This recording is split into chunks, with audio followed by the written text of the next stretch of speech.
स्वागत है आप सबका हमारे YouTube चैनल फ्रीडम 50 स्टडी में। आज हम लोग पढ़ेंगे कक्षा 6 गणित अभ्यास 10 भी, ठीक है ना। लस और एवं मस भाग 1, ठीक है ना। तो इसमें जो पहला सवाल दिया हुआ है कि 9 के अभाज्य गुणनखंड बताइए। 9 के क्या करने हैं? अभाज्य गुणनखंड को बताने हैं। तो ध्यान से इसको देखिए, 9 के अभाज्य गुणनखंड कैसे होंगे। अभाज्य मतलब वे संख्याएं जो क्या होती हो, स्वयं से कटती हो और एक से कटती हो, ठीक है ना। उसी को हम लोग बोलते हैं अभाज्य, ठीक है ना। अभाज्य। अब अभाज्य में कौन सा स्टार्ट होगा? तो अभाज्य में क्या होता है हमारा? 2 हो सकता है, 3 हो सकता है, 5 हो सकता है, 7 हो सकता है, इसी प्रकार से 11, फिर 13, मतलब ये चलता जाएगा, ठीक ना। 17 भी होगा, ठीक, 19 होगा, ये मतलब चलता जाएगा। देखिए 2 जो है एक से कटेगा, खुद से कटेगा, 3 भी खुद से कटेगा और एक से कटेगा, 5 एक से और खुद से कटेगा, 7 भी उसी तरीके से है, 11 भी उसी तरीके से है और 13 भी उसी तरीके से, 17 उसी तरीके से, 19 उसी तरीके से, 23 उसी तरीके से, ठीक है ना, 29 उसी तरीके से, 31 उसी तरीके से। मतलब वे संख्याएं जो अभाज्य है, ठीक ना, अभाज्य गुणनखंड की श्रेणी में आती हैं, ठीक है ना। वे संख्याएं जो खुद से और एक से ही विभाजित हों, सिर्फ स्वयं से और एक से विभाजित हों, उसको हम लोग क्या बोलते हैं? अभाज्य बोलते हैं। अब 9 का अभाज्य गुणनखंड बताना है, तो 9 का 2 ठो अभाज्य गुणनखंड क्या होगा? 3 गुणे 3, मतलब अभाज्य गुणनखंड 3 गुणे कितना हो जाएगा? 3। यही पूछ रहा है, तो यही क्या हो जाएगा हमारा अभाज्य गुणनखंड? 3 गुणे 3। बस यही इसका क्या हो जाएगा? आंसर, ठीक है ना। और कुछ इसमें करना नहीं है, ठीक है ना। बहुत सारा इसमें तीर नहीं मार देना है, बस इतना ही कर लेना, ठीक है ना। दूसरा सवाल ये है कि यदि किसी संख्या का अभाज्य गुणनखंड 2 है और क्या दिया हमारा? 3 है, तो संख्या बताना है। तो लिखेंगे कि वह संख्या होगी 2 गुणे 3 और सबका गुणा कर देंगे तो 2 दूनी के 4 और 4 तेई 12। मतलब लिख देंगे कि अतः वह संख्या क्या हो जाएगी हमारी? 12 हो जाएगी, 12 हो गई। अब जिनका विकल्पी वाला मतलब कि विकल्प वाले क्वेश्चन आते हैं ना, तो उसमें ये सवाल आ सकते हैं। छोटे छोटे सवाल है, लेकिन आंसर इसके मतलब आ सकते हैं। आप लोग अगर लगाएंगे इसको नहीं तो आप लोग को दिक्कत होगा। इसको इसी तरीके से करना है, मतलब कि कर सकते हैं आप लोग। बहुत ज़्यादा कुछ नहीं है, बस पढ़ना है, कर लेना। अभाज्य के बारे में हम यहाँ पे बात कर लिए, अभाज्य किसे कहते हैं, और उस तरीके से इसको करना है, कर लेंगे आप लोग, ठीक है। अब चलते हैं हम इसके अगले सवाल, तीसरे सवाल को देखते हैं। तीसरा सवाल है कैसे? तीसरा सवाल हमारा दिया हुआ है कि एक संख्या के गुणनखंड, ठीक ना, गुणनखंड 8 और 3 है, ठीक ना, तो उसके अभाज्य गुणनखंड बताना है। इसमें भी क्या बताना है हमको? अभाज्य गुणनखंड बताना है। तो सबसे पहले लिखेंगे हम लोग कि 8 के अभाज्य गुणनखंड। क्या लिखेंगे? 8 का अभाज्य गुणनखंड, ठीक ना, अभाज्य, ठीक ना, गुणनखंड, ठीक ना, गुणनखंड। तो 8 का अभाज्य गुणनखंड क्या होगा हमारा? 2 गुणे यहाँ पर जगह 2 गुणे यहाँ पर जगह 2। अगर आप लोगों को गुणनखंड नहीं निकालने आता होगा तो कुछ मत करिएगा, आप लोग यहाँ पे निकाल लीजिएगा एलसीएम। जैसे कि 8 का एलसीएम निकालेंगे तो यहाँ पे 2 से जाएगा 4 बार में, ठीक है, 2 चौके 8, फिर 2 से इसको ले जाएंगे तो 2 दूनी कितना हो जाएगा हमारा? 4, फिर 2 से ले जाएंगे कितना हो जाएगा? 2 एक कम 2। बात समझिएगा। इसका एलसीएम निकालने आप लोगों को कक्षा 5 में ही सिखा दिया हूँ। जो लोग 5 में नहीं पढ़े हो जाकर के 5 का वीडियो देखें, ठीक है। तो यहाँ पे 5 का मतलब वीडियो देखेंगे तो आप लोग को लसा निकालना समझ में आ जाएगा। 2 से करेंगे, 2 से तो कितनी बार में चला जाएगा? 4 बार में। फिर 2 से करेंगे इसको 4 को तो कितनी बार में जाएगा? 2 बार में। फिर 2 से करेंगे कितनी बार में जाएगा? 1 बार में। तो वो लिखते रहते हैं कितना आया? 2 गुणे 2 गुणे 2। तो उसी तरीके से इसको लिखे हैं 2 गुणे 2 गुणे 2। अब हम लोग तीसरा हम लोग लिखेंगे क्या चीज? कि दोनों को साथ में लिखेंगे। अतः संख्या के अभाज्य गुणनखंड, ठीक ना, और 3 का अभाज्य गुणनखंड भी निकाल लेंगे हैं, लिख लेते हैं। और लिख लेंगे 3 का अभाज्य गुणनखंड, यहाँ पे लिख देंगे 3 का अभाज्य गुणनखंड। इस तरीके से लिख लीजिएगा अभाज्य, ठीक है ना, गुणनखंड, ठीक ना, खंड। तो 3 का अभाज्य गुणनखंड क्या होगा? 1 होगा, 3 होगा, तो हम लोग शायद 3 ही रखेंगे, एक तो लिखते नहीं है। अब लिख सकते हैं कि अतः अभाज्य गुणनखंड, अतः क्या हो जाएगा हमारा? अभाज्य गुणनखंड, अभाज्य, ठीक ना, गुणनखंड, ठीक ना, गुणनखंड, अभाज्य गुणनखंड आपका क्या हो जाएगा? अभाज्य गुणनखंड तो 2 गुणे 2 गुणे 2 गुणे 3, लास्ट में 3 है तो 3 को लिख देंगे और यही इसका क्या हो जाएगा? अभाज्य गुणनखंड है। इस तरीके से लिख दीजिएगा है। यहाँ पे भी है, ये इस 8 का अभाज्य गुणनखंड है और ये इसका पूरे का है और ये इसका क्या हो जाएगा? आंसर। इस तरीके से इसको आपको करना है, ठीक है ना। तो इस तरीके से आप इसको आराम से करिएगा, ठीक है ना, कोई दिक्कत नहीं होगा इसको करने में। अब हम लोग चलते हैं इसके अगले सवाल को देखते हैं कि अगला सवाल है कैसे। चौथा सवाल हमारा दिया हुआ है कि यदि 60 के लिए, ठीक ना, 2 भिन्न भिन्न गुणनखंड, ठीक ना, वृक्ष दिए गए हैं, ठीक ना, ये वृक्ष टाइप का है, देखिए यहाँ पे इस तरीके से गया शाखाओं की तरह, ठीक ना, वृक्ष दिए गए हैं, इनमें से अज्ञात संख्याओं को अपने अभ्यास पुस्तिका में लिखिए। अभ्यास पुस्तिका मतलब इसमें, ठीक ना। तो आपको इस तरीके से बनाना है और इसमें कैसे लिखेंगे वो समझिए। देखिए यहाँ पे 60 दिया है, तो 60 में इसका 2 पार्ट किया है, 6 किया है, 10 किया, दोनों को गुणा करेंगे कितना हो जाएगा, 6 दांव पे 60 हो जाएगा। अब 6 का 2 पार्ट किया है, तो 2 तो लिख दिया है, तो 2 में कितने का गुणा करेंगे, 6 हो जाएगा। तो 3 का गुणा करेंगे तो 2 3 कितना हो जाएगा, 6।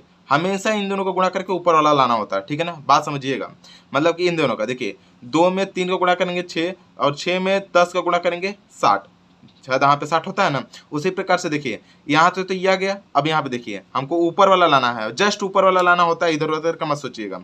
जैसे कि यहाँ पे 5 दिया है, 10 हमको लाना है, तो कितना लिखना पड़ेगा, 5 दूना के 10, 2 लिखेंगे। 5 में 2 को गुणा करेंगे कितना हो जाएगा, 10। उसी प्रकार से इसमें देखिए अब लाना हमको यहाँ पे 60 है, यहाँ पे क्या है 30, 30 में कितना गुणा करेंगे 60 हो जाएगा, तो 2, ठीक है ना। जस्ट उसी प्रकार से अब हमको इस पे लाना है, 30 लाना है, तो यहाँ पे 10 दिया, 10 में कितना गुणा करेंगे 30 होगा, तो 3 का, ठीक है ना, 10 3 30। अब यहाँ पे लाना है 10, तो अब 2 गुणनखंड 10 का देखना है कि 10 का 2 गुणनखंड क्या होगा, तो 2 का 10 गुणनखंड देखना है। तो इसमें क्या हो जाएगा हमारा, एक हो जाएगा 5 और एक हो जाएगा हमारा क्या चीज 2। जरूरी नहीं है, आप 5 इधर भी रख सकते हैं, 2 इधर रख सकते हैं, कोई दिक्कत नहीं होगा। लेकिन 5 गुणे क्या हो जाएगा हमारा 2 या 2 गुणे 5, ये भी हो सकता है, ठीक है ना। तो इस तरीके से आपको इसको करना है, लेकिन एक सीक्वेंस में चल रहा है। अगर ये सीक्वेंस में चल रहा है कि 2 आया है फिर 3 आया है तो 5 आएगा, तो आप यहाँ पे आपको लग रहा होगा तो यहाँ पे क्या कर सकते हैं हम लोग, 5 कर सकते हैं और इधर में क्या कर सकते हैं, 2 कर सकते हैं, ठीक है ना। लेकिन कोई दिक्कत नहीं होगा, 2 और 5 इधर हो सकता है। लेकिन आप चाहें, जैसे मेरे कहने का मतलब ये है कि अगर चाहें तो यहाँ पे 2 भी लिख सकते हैं और यहाँ पे 5 लिख सकते हैं, लेकिन 2 3 5 ये सीक्वेंस में, इसलिए मैंने इधर को एक तरीके से कर दिया, ठीक है। तो ये होता है, इस तरीके से इसको किया जाता है, इसमें ज़्यादा परेशान होने की जरूरत नहीं है, ठीक है। तो आपका आंसर इसी तरीके से ये आ जाएगा, ठीक है। अब हम लोग चलते हैं इसके अगले सवाल, 5वें सवाल को देखते हैं। यदि आप लोगों को हमारी यह वीडियो अच्छी लगती है तो चैनल को सब्सक्राइब और वीडियो को लाइक और शेयर जरूर करें। 5वां सवाल हमारा दिया हुआ है कि 4 अंकों की सबसे, ठीक ना, बड़ी संख्या लिखिए और उसके अभाज्य गुणनखंड के रूप में व्यक्त कीजिए, ठीक है ना। तो 5वां सवाल को हम लोग लिखेंगे कि 4 अंकों की सबसे बड़ी संख्या बराबर 4, ठीक ना, अंकों की सबसे बड़ी संख्या, सबसे, ठीक ना, बड़ी संख्या आप लोगों को अच्छा 5 में पढ़ाया गया है कि 4 बड़ी संख्या किसे कहते हैं, छोटी संख्या कैसे लिखते हैं। तो 4 अंकों की सबसे बड़ी संख्या मतलब 4 टे क्या हो जाएगा हमारा, 9 हो जाएगा, 4 टे 9, 1 2 3 4, ठीक है ना। ये क्या हो जाएगी, 4 अंकों की सबसे बड़ी संख्या हो जाएगी।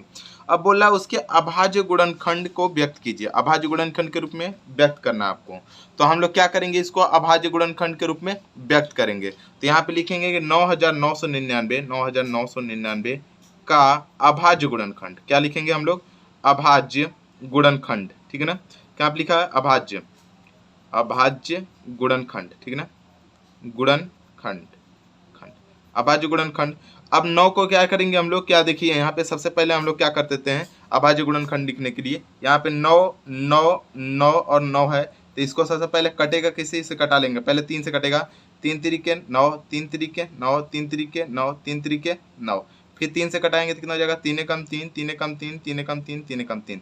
अब 11 से कटाते हैं तो यहाँ पे हो जाएगा 11 कम 11, 0 लग जाएगा, फिर 11 कम 11, फिर यहाँ पे 101 से कटेगा, तो 101 से कटेगा तो कितना हो जाएगा हमारा 1।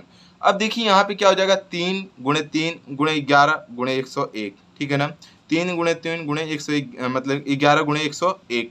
तो इसमें लिख सकते हैं हम लोग, क्या लिख सकते हैं कि 9999 का अभाज्य गुणनखंड, यहाँ पे लिखेंगे 9999 का अभाज्य गुणनखंड, ठीक ना, अभाज्य गुणनखंड, ठीक ना, गुणनखंड क्या हो जाएगा हमारा, जो गुणनखंड आया वो लिखिए 3 गुणे, ठीक ना, दूसरे पेन से लिख दे रहा हूँ ताकि आप लोगों को साफ दिखे, 3 गुणे यहाँ पे हो जाएगा 11 और गुणे यहाँ पे 100, यहाँ पे हो जाएगा 1, और ये क्या हो जाएगा हमारा अभाज्य गुणनखंड का, यही क्या हो जाएगा आंसर। तो इस तरीके से इसको करना है, ठीक है ना, ये अलग है, इसको सवाल करके दिखाया हूँ, ठीक है। इसका आंसर हो जाएगा हमारा 3 गुणे 3 गुणे 11 गुणे 111, और यही क्या हो जाएगा 9999 का ये अभाज्य गुणनखंड होगा। अब हम लोग चलते हैं इसके अगले सवाल, 6ठे सवाल को देखते हैं। 6ठे सवाल को देखने से पहले मैं आप लोगों को बताना चाहूँगा कि जो भी बच्चे हैं जो मेरे से कुछ भी अगर बात करना चाहते हैं या फिर कोई भी सवाल पूछना चाहते हैं तो कमेंट में कमेंट करते हैं, मैं देख नहीं पाता हूँ कमेंट को, तो आप इंस्टाग्राम आईडी मेरी ले लीजिए, फ्रीडम FT स्टडी, ठीक ना, FREE, स्पेलिंग एकदम ध्यान से लिखिएगा, ठीक ना, फ्रीडम, ठीक है ना, इफेक्टिव, ठीक है ना, स्मॉल में सारा रहेगा, ये भी स्मॉल में, ये भी स्मॉल में, ठीक है ना, AFFECTIVE इफेक्टिव, ठीक है ना, स्टडीज, ठीक है ना, स्टडी STUDIES स्टडीज। और इसको आप सर्च मारेंगे इंस्टाग्राम आईडी पर और उसको वहाँ पे जा करके फॉलो कर लीजिएगा। जो भी क्वेरी होगी आप वहाँ पे पूछ सकते हैं, ठीक है ना, वहाँ पे मैं जवाब दे देता हूँ लगभग, और मैं नहीं जवाब दूंगा तो कोई ना कोई वहाँ पे जवाब मिल जाएगा। लेकिन आपको कमेंट में जवाब जल्दी नहीं मिल पाएंगे, ठीक है ना, क्योंकि कोई कमेंट देखते ही नहीं है, ठीक है ना। तो यहाँ पे आप यहाँ पे जवाब कुछ भी अगर कुछ पूछना हो तो आप यहाँ पे जवाब कर सकते हैं, या फिर कुछ और भी जानना चाहते हैं कि सर और कौन सा सब्जेक्ट पढ़ना चाहते हैं, तो अपनी जो भी परेशानियाँ हों वहाँ पे लिख सकते हैं, सर ये सब्जेक्ट है, वो सब्जेक्ट है, ऐसे वैसे जो भी बातें होंगी वहाँ पे आप मतलब लिख करके हमसे पूछ सकते हैं या जवाब मतलब पा सकते हैं। बाकी कमेंट में तो आप जवाब की उम्मीद ना करिए कि हम कमेंट में जवाब देंगे, देख भी लेंगे तो वहाँ पे जवाब नहीं देंगे, क्योंकि वो कब रिप्लाई होता है कब नहीं उसका ध्यान ही नहीं रहता है। क्योंकि लाइव तो रहता है तो आदमी दे देता है जवाब, लेकिन जब लाइव नहीं रहते हैं तो फिर क्या मतलब है उसका, ठीक है ना। तो वहाँ पे आप लोगों को तुरंत के तुरंत जवाब मिल जाएगा, ठीक है ना। तो उसको ध्यान रखिएगा। और ये इंस्टाग्राम आईडी है, ठीक है ना, फ्रीडम इफेक्टिव स्टडी डैश, ये जरूर भूलिएगा मत, ये लगाइएगा। और जो लोगो लगा है वही लोगो आप लोगों को ध्यान से देखना है और उसको फॉलो कर लेना है, ठीक है ना। उसमें बहुत सारे प्रकृति के मतलब फोटो मैंने अपलोड रखे हैं, और बस वही है, देखिएगा अपना और प्रोफाइल को देख करके वहाँ पे फॉलो कर लीजिएगा। जो भी सवाल होंगे आप लोग सीधे मैसेज करिएगा वहाँ पे, ठीक है। तो आज के लिए इतना ही।